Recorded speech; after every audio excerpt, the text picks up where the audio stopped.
actually are looking at operational excellence in a holistic way, looking across multiple functions, right from the area of innovation to production, to being responsible through sustainable operations, and also through efficient asset management. So when you look at these four different functions of operational excellence, companies need to look at different KPIs within each of these different areas.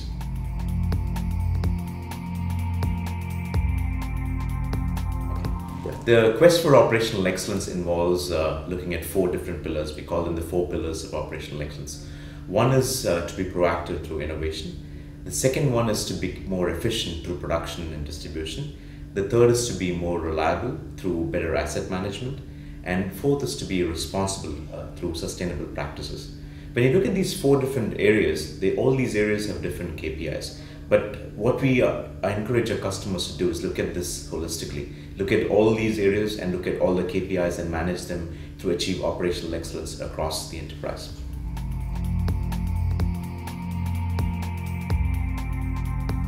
Operations, or the COO's role, is the nerve center of any company.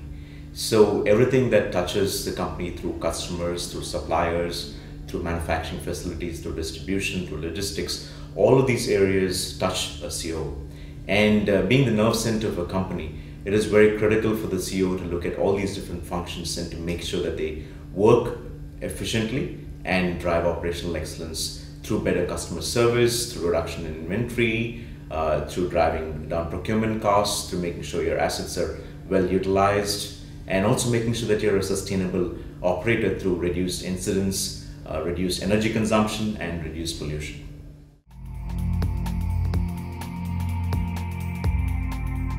I think supply chain operations, the production operations were always seen as cost centers. So you essentially had to manage your assets. You had to make sure these assets were fully utilized.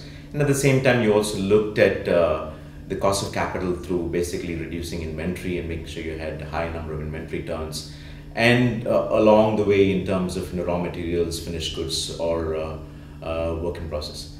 But what's happened over the years is that companies have now started looking at the COO's function as way beyond just cost containment. So it's gone to the realms of distribution and sales and marketing, where supply chain practices or operations practices are actually driving revenue growth.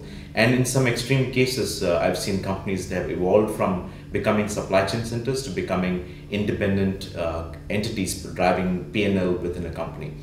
To give you an example, we're working with a fairly large conglomerate in Thailand, and they started off managing distribution operations for their own internal companies. And they realized over a period of time that one, they had gained significant know-how of the distribution operations, and two, they also had the technology that could scale and support external customers. So he actually set up a company to run distribution logistics for a wide variety of customers across this country.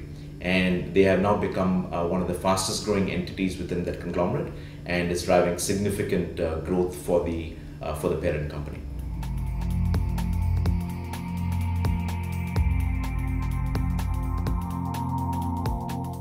Traditionally, when we looked at the role of the COO and technology, he was always seen to look at supply chain solutions, maybe procurement solutions, maybe manufacturing solutions. But what's happened now is the COO is taking an increasing role in IT, especially in enterprise applications across the company. So the COO is typically the business owner for enterprise applications within many companies. And what is happening also now with three factors. One is explosion of data across the company, and not just structured data, but also unstructured data that's coming in through social media and other formats, structured and unstructured data. The second is the devices that are connecting to the company, both from within as well as from outside, through suppliers, through development partners, through manufacturing partners, etc. The third thing is that consumer behavior is changing dynamically. We're getting more and more consumers who are socially aware, who want to shop online, and who are also looking at things at a very short term. They're not buying things that would last them for many years. They're buying things that they would use maybe for 6 months or less. So very fickle behavior, and not so much in terms of brand loyalty.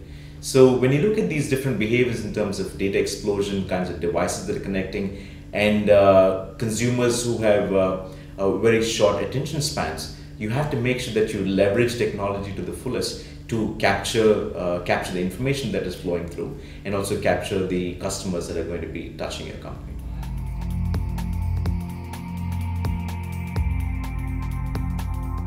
It's about improving the efficiency of operations in supply chain through manufacturing, procurement, and distribution.